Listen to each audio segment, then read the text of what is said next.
Tak terima dihina Malaysia, Indonesia minta Iran dan Rusia bantu produksi nuklir Indonesia. Menteri Koordinator Kemaritiman dan Investasi Luhut Binsar Panjaitan berharap Indonesia memiliki senjata nuklir sebagai bentuk pertahanan negara. Ia berkata negara seperti Malaysia takkan semena-mena pada Indonesia jika kita memiliki nuklir. Keinginan ini berangkat dari pengalamannya saat menghadiri pertemuan dengan negara-negara lain dalam World Economic Forum di Davos, Swiss beberapa waktu lalu. Luhut bercerita kala itu ia bertemu dengan jenderal-jenderal dari negara lain. Salah satu jenderal dari negara yang tak ia sebutkan namanya berbicara dengan beberapa jenderal dari negara yang memiliki senjata nuklir seperti China dan Korea Utara.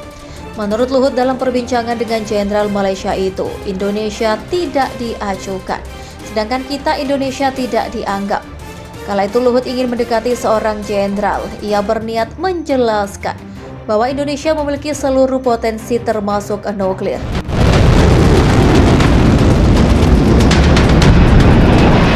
Saya ingin bilang, you know what, negeri kami punya semua. Saya juga pun sebagai jenderal sudah terpikir itu.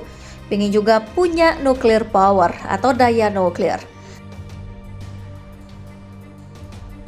Keinginan Luhut pernah disampaikan langsung kepada Presiden Jokowi. Luhut menyatakan seandainya Indonesia punya nuklir, negara lain akan segan. Namun Jokowi masih menimbang-nimbang. Menteri Koordinator Bidang Kemaritiman dan Investasi Luhut Binsar Panjaitan menyebutkan Indonesia sedang menghadapi perfect storm, yakni ketidakpastian ekonomi dunia dengan kemungkinan situasi terburuk atau perang nuklir semakin meningkat. Karena itu menurutnya dengan situasi ekonomi dunia penuh ketidakpastian, Indonesia harus menyiapkan skenario terburuk. Stress test dilakukan pada berbagai skenario untuk mengidentifikasi resiko yang dapat menjadi titik lemah perekonomian Indonesia dan langkah-langkah itu untuk mengatasinya. Disebut sebagai perfect storm, jelas Luhut Indonesia dalam situasi yang tidak baik karena dihadapkan oleh ketidakpastian ekonomi dunia yang sangat tinggi.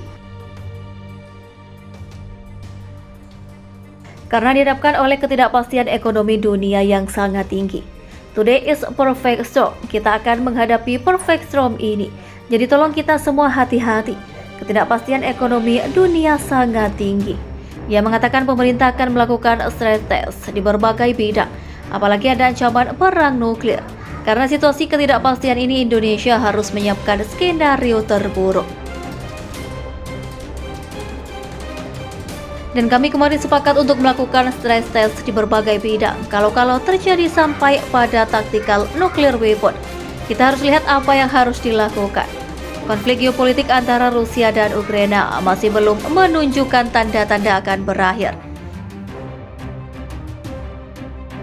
Bahkan Menteri Koordinator Bidang Kemaritiman dan Investasi Luhut Binsar Panjaitan juga mengatakan bahwa negara-negara di dunia juga memiliki prediksi yang sama. Jadi sampai kapan ini terjadi kita tidak tahu, ujar Luhut dalam acara BNI Investor Daily Summit 2022. Dengan masih memanasnya konflik Rusia-Ukraina, Luhut menyebut bahwa ancaman perang nuklir juga semakin nyata, sehingga dapat meningkatkan ketidakpastian di ekonomi global. Terlebih lagi sinyal penggunaan senjata canggih berbasis nuklir oleh kedua negara juga semakin menguat. Ini saya lihat kemarin ada konsen baru kita mengenai kapal selam dari Rusia. Sekarang tiba-tiba muncul di Arktik. Itu punya kemampuan dengan teknologi nuklir. Bisa menimbulkan gelombang nuklir kalau dia pakai senjata itu.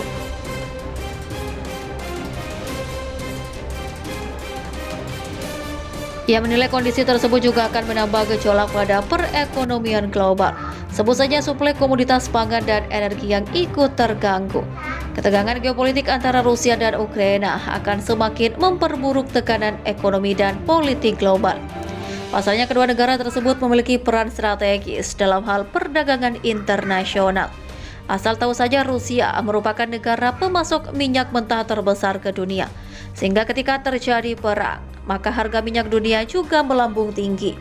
Begitu juga dengan Ukraina yang merupakan salah satu negara pemasok komoditas pangan terbesar di dunia seperti gandum. Ini tambah memprihatinkan. Jadi teman-teman sekalian, kita harus aware juga melihat, jangan hanya kita melihat dalam negeri kita saja. Yang kelihatan relatif oke di luar itu bisa terjadi macam-macam.